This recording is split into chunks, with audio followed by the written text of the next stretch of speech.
Assalamualaikum warahmatullahi wabarakatuh.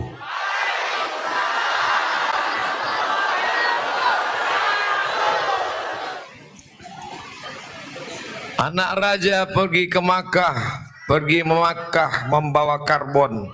Sudah lama berceramah, baru ini diiringi mercon. Bersyukur kepada Allah dengan mengucapkan Alhamdulillahi Rabbil Alamin. Berselawat kepada Rasulullah dengan ucapan Allahumma Salli ala Sayyidina Muhammad wa ala ali Sayyidina Muhammad. Dalam tradisi Tionghoa Cina, mercon itu dinyalakan untuk mengusir hantu. Kalau nggak percaya tanya, saya punya tetangga orang Cina, jadi dihidupkan untuk mengusir hantu. Tapi ada teman saya, dia diundang oleh orang Cina baca doa. Ustadz, besok datang ke rumah kontrakan saya. Kenapa? Baca doa. Loh, kita kan beda agama. Pokoknya kami udah coba, setannya nggak lari. Ternyata setan sekarang tidak takut sama mercon. Takutnya sama ayat kursi. Oleh sebab itu tema kita malam ini adalah bahagia bersama, hidup bahagia bersama Al-Quran. Untuk apa kita hidup? 3 hari yang lalu saya dapat WA, pesan pendek. Ustadz Somad, boleh nggak berdoa supaya jangan hidup, supaya mati saja, nggak usah ada sorga, gak usah ada neraka. Saya membacanya emosi, lalu saya jawab, kamu cari jembatan, terjun ke bawah, mati saja kamu. Setelah saya balas, lalu saya nyesal. Kok dia nggak balas lagi? Jangan-jangan dia terjun betulan. Padahal sebenarnya jawabannya sudah ada dalam juz 29. Surat yang pertama, surat Al-Mulk. Tabarakalladzi biyadihil mulku wa huwa ala kulli syai'in qadir. Alladzi khalaqal mauta. Allah yang menciptakan mati, wal hayata. Allah yang menciptakan hidup. Untuk apa Allah buat hidup dan mati? Liyabluwakum ayyukum ahsanu amala.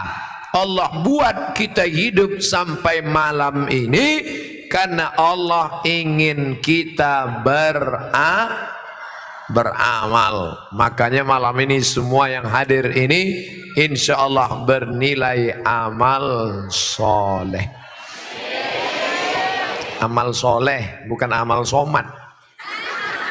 Man kharaja fi talabil ilmi, siapa yang keluar rumah dengan niat menuntut ilmu, fahuwa fi sabilillah, maka dia sama seperti orang yang berjihad fi sabilillah di Palestina. Sampai kapan? Hatta yarji'a, sampai dia pulang ke rumah. Ibu-ibu nanti buka catatan amalnya, inna alaikum lahafizin kiraman katibin ya'lamuna ma taf'alun. Bersama ibu bapak ada malaikat mencatat segala amal.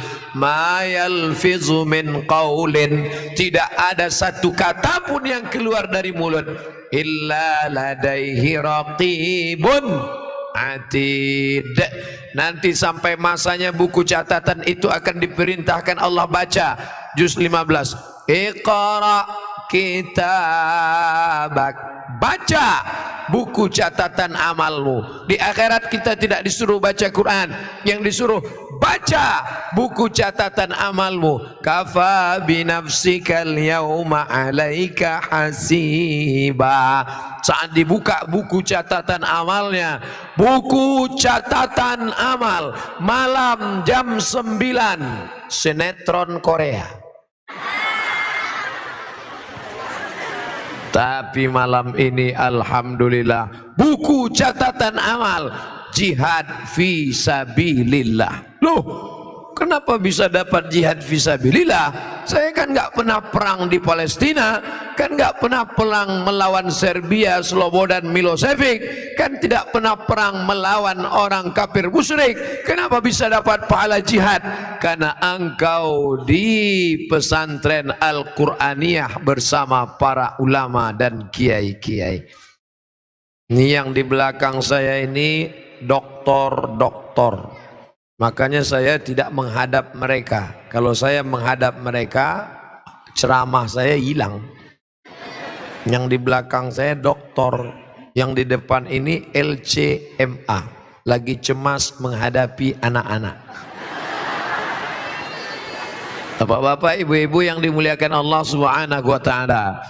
Ada seorang sahabat Nabi musafir dalam satu perjalanan. Di tengah perjalanan ketemu satu kabilah, kampung, rumah. Ternyata di kampung itu ada orang gila. Ada orang gila dan orang kampung ini minta doa. Hai kamu yang pernah jumpa Nabi Muhammad sallallahu alaihi, tolong doakan orang gila ini. Dia bingung karena dia tidak pernah diajarkan Nabi doa menghadapi orang gila. Saya pun seandainya diminta, Ustaz Somad tolong doakan ini. Yang tahu saya, Allahumma barik lana fima razaqtana wa qina azabannar. Ini menghadapi orang gila. Maka dia bacakan ayat Al-Quran sambil menahan air ludah. Bismillahirrahmanirrahim. Alhamdulillah rabbil alamin arrahmanir rahim maliki yaumiddin iyyaka na'budu wa iyyaka nasta'in shiratal mustaqim shiratal ladzina an'amta 'alaihim ghairil maghdubi 'alaihim waladdallin. Amin. Dia tahan sampai air ludahnya banyak. Bismillahirrahmanirrahim. Habis itu dia ludah. Dan orang gila itu sembuh.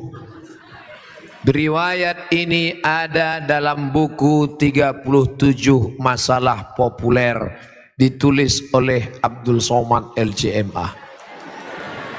Ketika membahas tentang apakah kalau perbuatan itu tidak dibuat Nabi, apakah bid'ah? Karena ada orang sekarang mendefinisikan kalau tidak dibuat Nabi bid'ah. Itu perbuatan tidak pernah dibuat Nabi. Nabi tidak pernah mengajarkan ayyuhalladzina amanu, hai orang-orang beriman, kalau kamu ketemu orang gila, bacalah Al-Fatihah banyak-banyak sambil tahan air ludah. Setelah itu puih.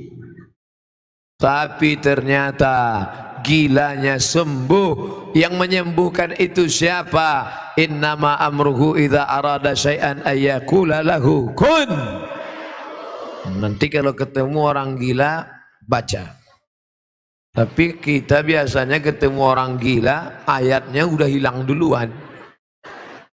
Saudara yang dimuliakan Allah Subhanahu wa taala. Lalu kemudian kata Abdullah bin Abbas, dibacakan ayat ke air, lalu ditiupkan ke air, maka dimudahkan Allah Subhanahu wa taala barokat bacaan Al-Qur'an. Tapi Abdullah bin Abbas tidak menyebutkan yang dibacakan itu surat apa, ayat apa, terserah. Maka datanglah seorang bapak-bapak, istrinya sedang hamil tua. Lalu kemudian dia tanya sama kiai, "Pak Kiai, saya mau bacakan ayat, istri saya mau melahirkan." "Baca aja." "Ayatnya apa Pak Kiai?" "Baca aja." "Tolong Pak Kiai, saya nggak tahu baca ayat yang mana." Kiai dapat ilham, baca surat ini. Surat apa? Idza zulzilatil ardu zilzalaha, ketika bumi digoncangkan.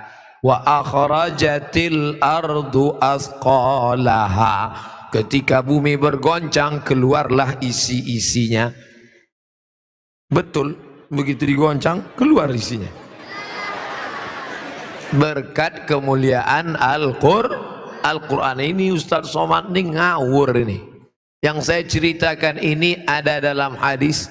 Yang saya ceritakan ini pendapat sahabat Nabi Abdullah bin Abbas radhiyallahu anhuma. Yang saya ceritakan ini pengalaman para ulama, para kiai, para ustadz, tuan guru, dan itu dibuktikan dalam Al-Quran nyata. Wa nunazzilu minal Quran, kami turunkan Al-Quran itu sebagai apa? Ma huwa syifa. Apa arti syifa? Obat. Buka kamus bahasa Arab. Dawa, obat. Syifa, obat. Apa beda dawa dengan syifa? Dawa diminum belum tentu sembuh. Bisa sembuh, bisa tidak. Tapi kalau syifa diminum pasti sembuh. Maka Allah mengatakan ma huwa syifa. Quran itu adalah obat yang pasti sembuh. Yang enggak percaya enggak apa-apa. Neraka jahanam masih kosong. Zalikal kitabula raiba fih. Tidak ada keraguan sedikit pun di dalamnya. Ramai kita malam ini. Siapa yang mulia? Laki-laki apa perempuan? Kata perempuan, kami yang mulia. Mana buktinya perempuan lebih mulia? Tempatnya diletakkan di depan pentas. Laki-laki di samping. Kata yang laki-laki, kami lebih mulia karena Nabi mulia. Kata yang perempuan, kami lebih mulia karena Nabi itu dikeluarkan dari rahim seorang perempuan. Tidak ada Nabi kalau tidak ada perempuan. Betul?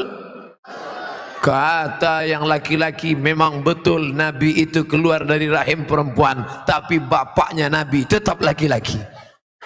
Ini kalau gini terus nggak selesai-selesai sampai subuh. Maka solusinya di mana? Di antara kita ini siapa yang paling mulia? Jawabannya tidak usah jauh-jauh, tertulis di dinding. Khairukum man ta'allamal Qur'an wa 'allamahu. Khairukum, yang paling baik di antara kalian, man ta'allamal Qur'an, orang yang belajar Al-Qur'an, wa 'allamahu, dan orang yang mengajarkan Al-Qur'an. Itu dia. Apa itu hidup? Ada jawabannya. Siapa yang paling mulia? Ada jawabannya. Dan mereka memang betul-betul mulia di dunia, di akhirat. Kenapa? Karena tertulis di bawah VIP, very important person. Saudara yang dimuliakan Allah Subhanahu wa taala, di atas, di bawah, di samping, di dalam pondok ada terdapat anak-anak yang sedang belajar Al-Quran, dan mereka nanti akan menjadi pengajar Al-Quran.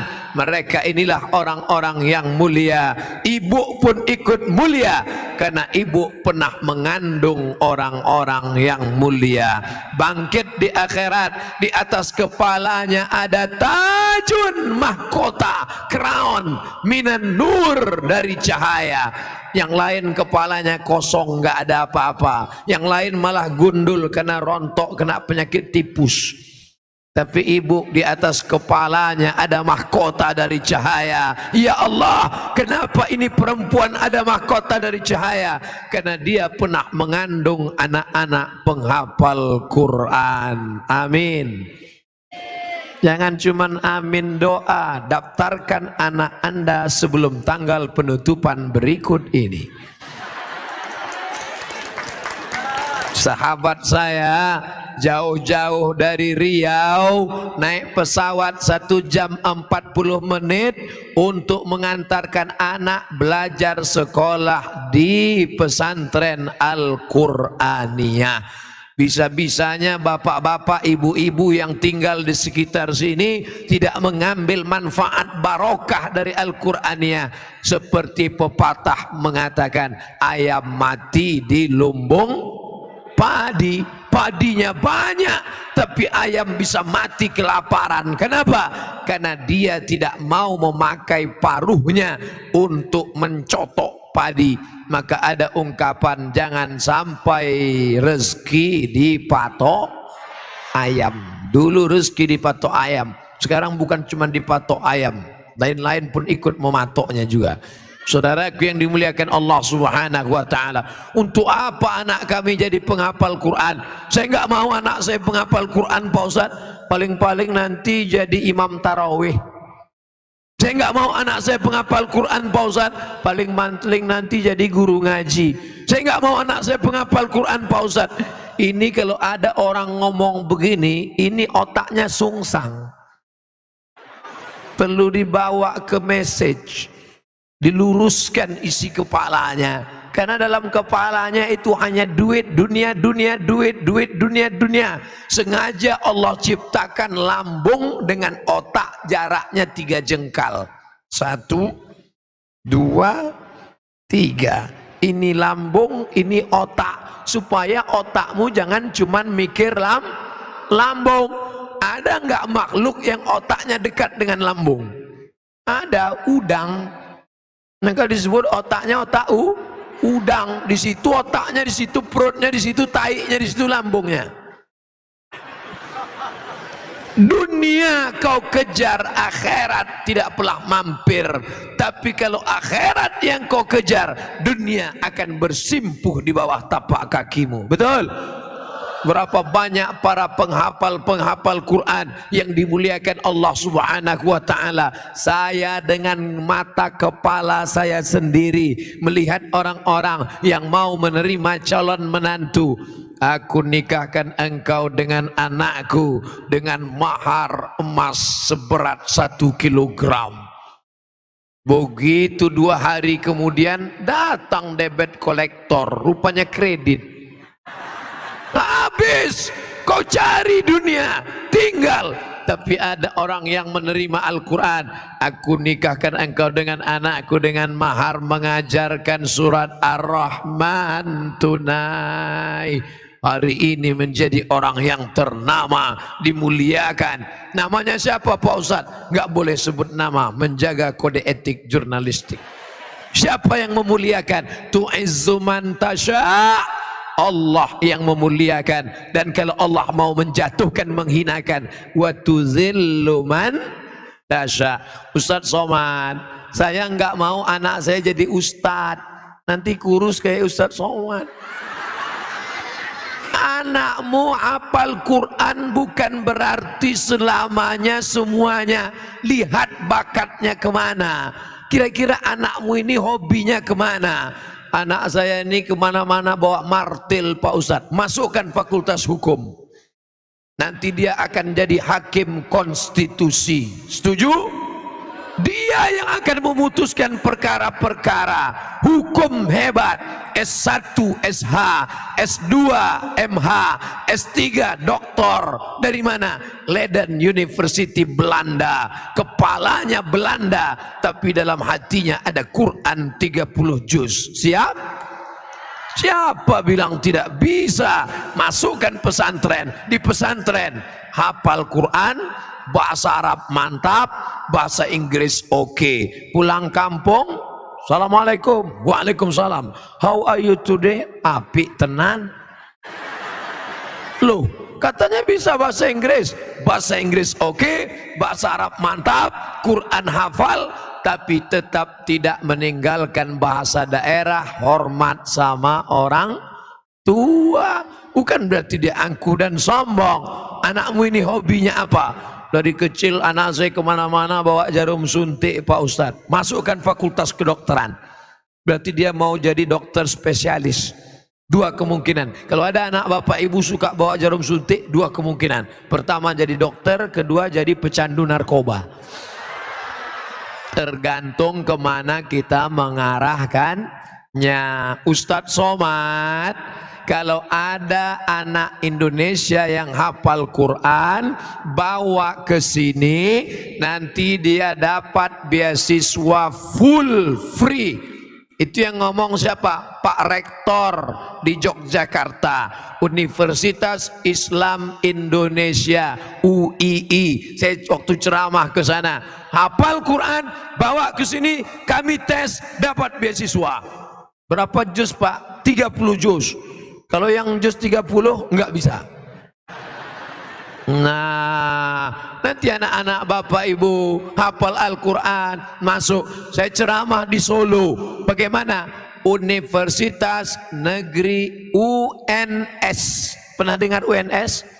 Universitas Negeri 11 Maret. Kalau 11 September Twin Tower meledak. 11 Maret Super Semar. Surat perintah 11 Maret, Universitas Negeri 11 Maret. Apa kata Bapak Dekan? Saya makan malam dengan Pak Dekan, Ustadz Somad. Universitas 11 Maret bukan sekolah Islam, bukan universitas Islam, tidak bawa-bawa nama Islam, tapi di sana ada 160 anak penghafal Quran diterima beasiswa full. Itulah jihadnya para rektor. Mudah-mudahan rektor-rektor se-Indonesia akan menerima anak-anak kita penghafal Quran. Allahu Akbar. Ustadz Somad, 100 anak hafal Quran kami angkat jadi guru SMP, SMA, SD, TK, MDA. PNS Pak, mohon maaf Ustadz, PNS belum bisa karena kuota terbatas, tapi gajinya full. Duitnya dari mana? APBD. Apa namanya? Honda. Loh, kok bukan Yamaha? Honda, honor daerah. Siapa yang memberi? APBD. APBD dari mana? Punya rakyat. Ini di mana? Kota Jambi. Saya ceramah di Jambi. Apa program keislaman di Jambi? 100 anak penghafal Quran diangkat menjadi guru. Ada yang PNS, ada yang honor daerah, ada yang pegawai kontrak. Maka semangat Islam bangkit. Inilah pemimpin-pemimpin yang mendapatkan syafaat pada hari tidak ada yang bisa menolong. Hai Bapak Gubernur, hai Bapak Bupati, hai para pejabat, ibadahmu bukan baca Yasin, ibadahmu bukan sholat duha, ibadahmu bukan sholat tahajud. Karena siapapun bisa baca Yasin, tahajud, tahlilan, maulidan, yasinan. Ibadahmu adalah angkat martabat, angkat derajat para penghafal Quran. Allahu Akbar. Ustadz Somad, kami sebetulnya mau mengambil APBD untuk para penghafal Quran. Kenapa tidak kamu ambil? Kami nggak bisa. Kenapa tidak bisa? Karena tidak ada payung hukumnya. Yang buat payung hukum siapa?